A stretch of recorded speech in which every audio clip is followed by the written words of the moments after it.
Hello again, and welcome to another Help Nugget from Exposing Truth Ministry.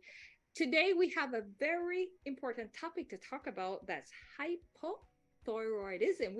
We hear a lot of things about, my thyroid is this, my thyroid is that. Is it something we need to be concerned about? We have a special guest with us today. He will be telling us about hypothyroidism.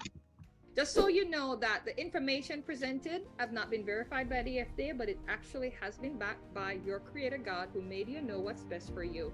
Before implementing any new health regime, remember to consult your medical doctor. Remember to like, share, subscribe, and hit the notification bell so you know when the new health nugget is available. Hypothyroidism. What is that? How can I avoid it? How can I fix it? Please let me know. We're going to be looking at hypothyroidism.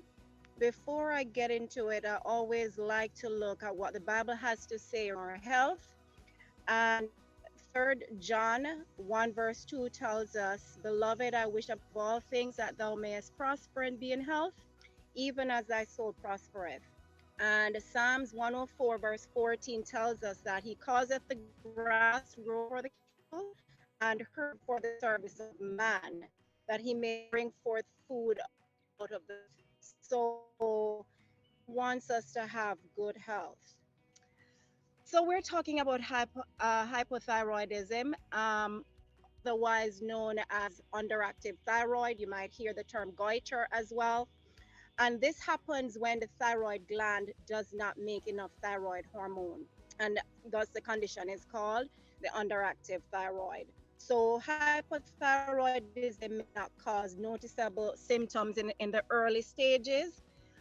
Over time, if it's not treated, it can lead to other health problems, which include high cholesterol and heart problems. And a quick note, a thyroid deficiency can result from lack of sunshine. So if we're not getting out there, getting our bodies in the sunlight, then host of other issues can arise. Symptoms of hypothyroidism. So the symptoms may depend on the severity of the condition, and the problems tend to happen slowly over several years, right? First, you may notice or you may not notice the symptoms of hypothyroidism, which may include fatigue and weight gain, or as we're getting older, we might think it's just a natural part of the aging process.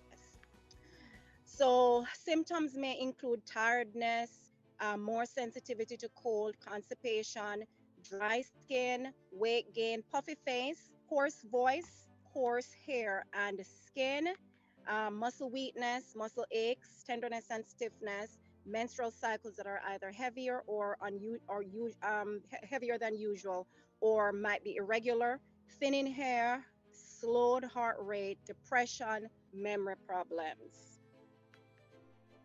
So let's look at the cause. So the underactive thyroid is the most common glandular problem in America. And we know that this gland is the body's thermostat, and it tells the rest of the body when to produce more heat or less, right? Thyroxine is what is secreted by the thyroid, that butterfly-shaped gland that is in the front of our neck. And it affects several body functions, including the general rate of metabolism. So, I have hypothyroidism. What are some natural remedies that I can subscribe to?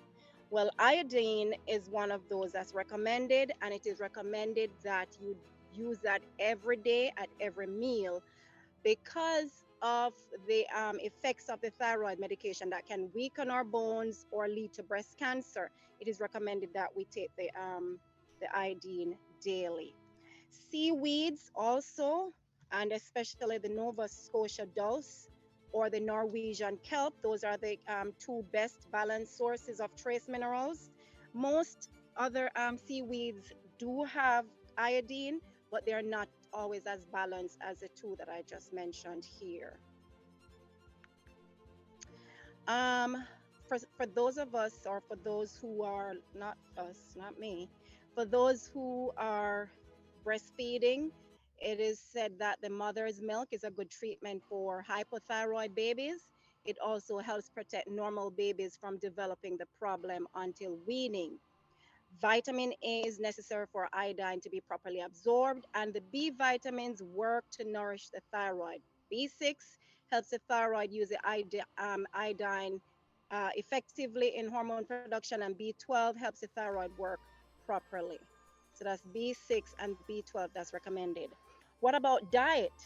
So, in addition to taking iodine, eat a balanced, nutritious diet. The experts are recommending that we eat foods that are in the cabbage family in moderation. And those foods include the broccoli, the kale, the cabbage, the mustard greens, right?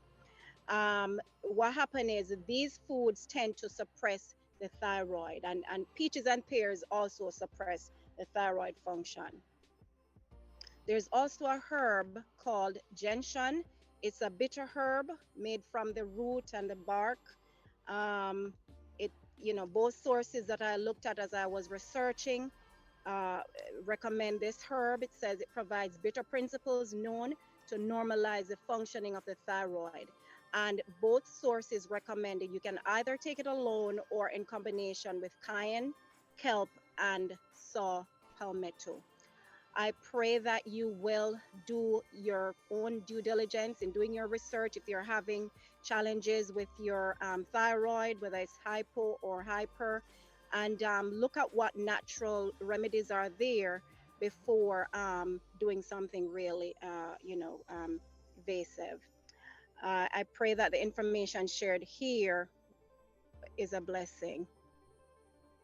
Well, thank you so much, Sister Avia. Sometimes, as we, people like say, okay, I'm turning to sea salt, and I'm turning to this other salt, but some of the salt bottles warn you that does not provide iodine. So would you say it probably be better if, like, we're getting the sea salt, get the one that they say iodine is in it, or just to make sure, because not every one of us have access to seaweed and different ways. Yeah. Yeah. The Celtic, some people say Celtic, some people say Celtic. The Celtic sea salt is what I use. There are herbs, so I think it's bladderwhack and burdock root. Those are good herbs for minerals too.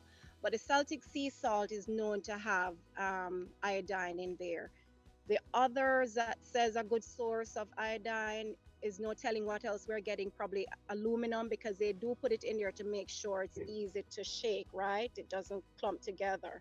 So I would not recommend, even though it says good source of iodine, I would prefer the Celtic sea salt. Which one? What did you say was a good source that they say is a good source of iodine? The Norwegian kelp or the Nova Scotia dose. Okay. So somebody Yeah. just put in the chat that, wondering if they should be concerned with the kelp and the seaweed since there's mercury contamination in the ocean. And that's a good question. That's a very good question. And that is why you have to identify your source, right? So there's a company I get my seaweed from. I can't remember what their name is from, but it's non-GMO organic. It's organic. You have to make sure. I think Mountain Rose has been supplying seaweed as well, and those are trusted sources. I'll look at the other source that I have, and I'll share that with you, and then you can share it with the others on here. But that's a very good question, because if it's not coming from a reputable source, then there will be concern about lead, heavy metal, lead, and mercury. Thank you so much for sharing. And how do you put iodine in your regime? Let us know in a comment below. Or if you're trouble with hyperthyroid, do you have another natural way of dealing with it? Let us know in a comment below. Remember to like, share, subscribe, hit the notification bell so you know when there's a new health nugget available. And as Sister Avia shared with us, God wants you to prosper, and so do we. We want you to prosper and be in good health, even as your soul prospereth. Thank you for watching, and have a wonderful day.